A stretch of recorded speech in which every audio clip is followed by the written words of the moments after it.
Halo akademisi, salam untuk semua dimanapun Anda berada. Kali ini kita akan mengenal salah satu kegiatan lapangan seorang calon sarjana yang dikenal dengan nama Kuliah Kerja Nyata atau yang biasa disingkat dengan KKN. Pada masa akhir perjuangan 1949, saat pemerintahan Republik Indonesia kembali berkuasa, Kementerian Pendidikan, Pengajaran, dan Kebudayaan atau disingkat dengan PP dan K berkeinginan merealisasikan pemerataan pendidikan ke seluruh wilayah Indonesia. Pada saat itu, Menteri PP dan K Bapak Ki Mangun Sarkoro dan Sekjen PP dan K Mr. Hadi berhasil membangun sekolah menengah atas dibantu masyarakat dengan gotong royong hampir di seluruh kabupaten di Indonesia. Namun terkendala jumlah pengajar yang masih belum mencukupi. Muncul sebuah ide dari 3 orang untuk mengirim surat usulan pada tahun 1950 ke Menteri Ki Mangun Sarkoro untuk pengerahan tenaga mahasiswa sebagai pengajar di SMA.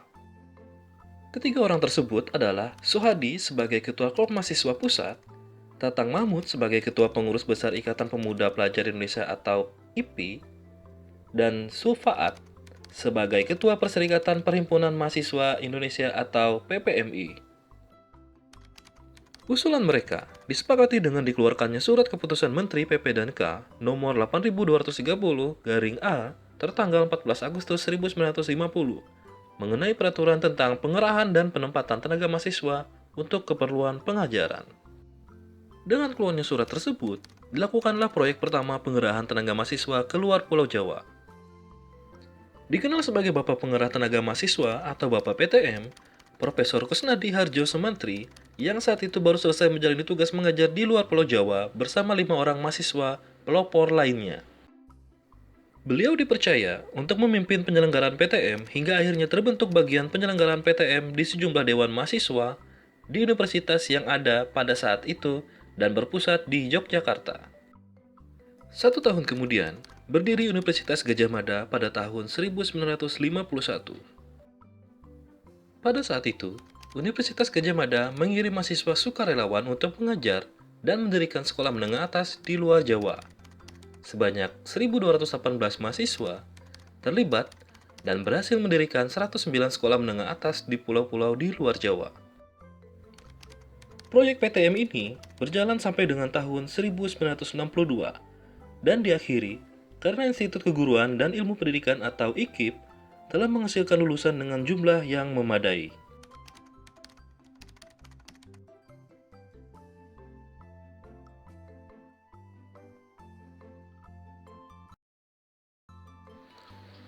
Seiring berjalannya waktu, pertama kali KKN diusulkan pada tahun 1971 oleh Direktur Pendidikan Tinggi Departemen Pendidikan dan Kebudayaan, yaitu Profesor Kusnadi Harjo Sumantri. Beliau mengusulkan program KKN mahasiswa sebagai kegiatan intrakurikuler bersifat pilihan. 3 kampus pertama dipilih sebagai kampus perintis. Di antaranya, Universitas Gadjah Mada yang berlokasi di Yogyakarta, Universitas Hasanuddin yang berlokasi di Makassar, dan Universitas Andalas yang berlokasi di Padang. Pada tahun 1972, KKN diperluas di 13 universitas di Indonesia, di antaranya Universitas Syiah, Universitas Sumatera Utara, Universitas Andalas, Universitas Sriwijaya, Universitas Pajajaran, Universitas Gadjah Mada, Universitas Diponegoro, Universitas Brawijaya, Universitas Udayana, Universitas Lambung Mangkurat, Universitas Hasanuddin, Universitas Samratulangi, dan Universitas Patimura. Pada tahun 1979, KKN menggunakan paradigma development, yaitu mengembangkan dengan cara membangun di tengah masyarakat supaya tidak tertinggal oleh perubahan zaman, di mana pengembangan tersebut melibatkan bukti nyata atau peninggalan yang dibuat oleh mahasiswa untuk masyarakat. Pada tahun 1999, lahir KKN tematik sebagai pengembangan dari KKN reguler, di mana KKN tematik ini menerjunkan langsung mahasiswa ke tengah masyarakat dengan harapan mahasiswa mendapatkan media yang efektif dan edukatif karena mahasiswa akan lebih menghayati kehidupan masyarakat di lokasi KKN. Pada tahun 2006, lahir KKN Pembelajaran Pemberdayaan Masyarakat atau disingkat KKN PPM yang lebih populer hingga saat ini dengan paradigma empowerment dan berbasis riset. Yang berarti, mahasiswa tidak diwajibkan lagi meninggalkan bukti nyata atau sebuah situs, tetapi mahasiswa lebih banyak melakukan pemberdayaan untuk membantu masyarakat mendapatkan kekuatan yang dibutuhkan dalam mengambil keputusan secara mandiri. Sehingga, ketika mahasiswa sudah meninggalkan lokasi KKN, masyarakat dapat terus tumbuh dengan sendirinya dan bahkan dapat mengembangkan lebih jauh dan kreatif dengan pembelajaran yang diberikan mahasiswa kepada masyarakat saat KKN.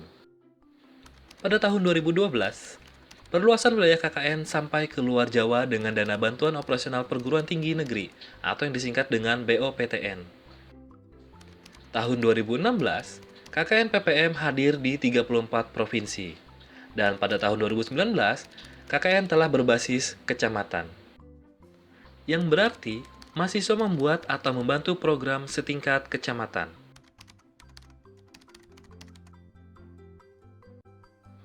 Pertama, meningkatkan empati dan kepedulian mahasiswa. Kedua, melakukan terapan iptek secara teamwork dengan pendekatan multidisipliner. Ketiga, menanamkan nilai kepribadian, diantaranya nasionalisme dan jiwa Pancasila, keuletan, etos kerja dan tanggung jawab, kemandirian, kepemimpinan, serta kewirausahaan. Keempat, meningkatkan daya saing nasional. Kelima, menanamkan jiwa peneliti, diantaranya eksploratif dan analisis, penyusunan tema berbasis riset. Keenam, mendorong terwujudnya learning community atau learning society. Paradigma KKN. Dari sejarah yang sudah kita telusuri sebelumnya, terjadi perubahan mindset kegiatan dari development yang bersifat pembangunan menjadi empowerment yang bersifat pemberdayaan. Kegiatan KKN telah bersifat interdisipliner atau lintas disiplin ilmu. Menerapkan win-win solution, yang berarti memberi manfaat kepada semua pihak yang terlibat di dalam KKN. Awalnya KKN berbentuk personality development, community development, dan institutional development, yang kemudian berubah menjadi personality empowerment, community empowerment, serta institutional development. Prinsip pelaksanaan KKN PPM. KKN menerapkan win-win solution yang berarti mempunyai tema atau kegiatan utama yang jelas di lapangan. Merupakan bentuk kolaborasi antara dosen, mahasiswa, pemerintah, industri atau pengusaha, serta pemangku kepentingan yang berkaitan dengan kegiatan KKN. Mempunyai keberlanjutan kegiatan sehingga dapat berlanjut ke angkatan KKN mahasiswa selanjutnya. KKN merupakan kegiatan yang terukur, hasil, dan dampaknya bagi semua pihak.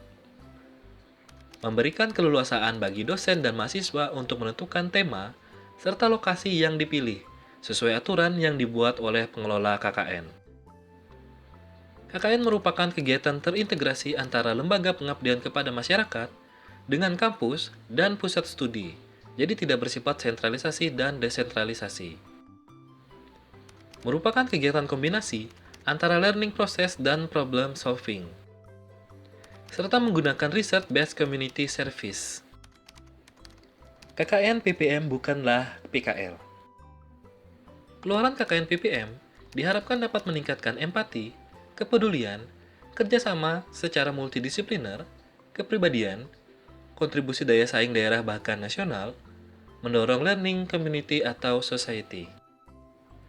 KKN PPM dilaksanakan secara co-creation, co-financing, sustainable, dan fleksibel dengan pendekatan multidisiplin. Berbeda dengan PKL, PKL mendorong peningkatan relevansi mahasiswa terhadap permasalahan yang ada di dalam dunia kerja dan industri secara monodisiplin. KKN PPM menyiapkan lulusan menjadi pemimpin yang mampu create job atau menciptakan lapangan kerja, kreatif, dan inisiatif. Sedangkan PKL lebih ke arah menyiapkan lulusan menjadi seorang pekerja.